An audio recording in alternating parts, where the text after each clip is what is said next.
سلام علیکم و رحمت الله و برکاته. به نام خداوند بخشنده مهربان. بینندگان گرامی شبکه اصلاح، الحمدلله که پیک پیروزی و نسیم پیروزی از داخل کشور به ما رسیده ایستاده است. چند دقیقه قبل شهرمردان مبارز ملت در داخل کشور در زیر یکی از زیرزمینی های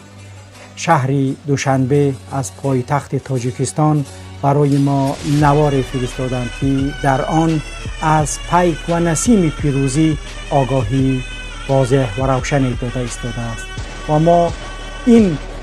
خوشخبر و این نواری که برای ما ارسال داشتند آن را تقدیم شما می نماییم و بدانید و آگاه باشید که ملت تاجیک انقلاب و پیروزی این ملت علیه این دیکتاتور و علیه این ظالم عصر امام علی رحمانوف ان شاء الله که در راه است و همین خیل نوارها کنید تا اینکه ملت را آگاه نمایید و این ظالمان بدانند و آگاه باشند که آنچه بر روی اینها میگویند پیشوای ملت و اساسگذار صلح و وحدت دیگر آن روزها گذشت و ملت بیدار شده است و انقلاب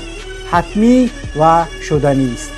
پس ببینید نواری که برای ما ارسال شده است و ما این نوار را با صبح حتی نمیگذاریم و در همین شب نشر میکنیم تا اینکه ظالمان از خواب بخیزند و ببینند که ملت نمیخواهد اینها را. سلام علیکم و رحمت الله.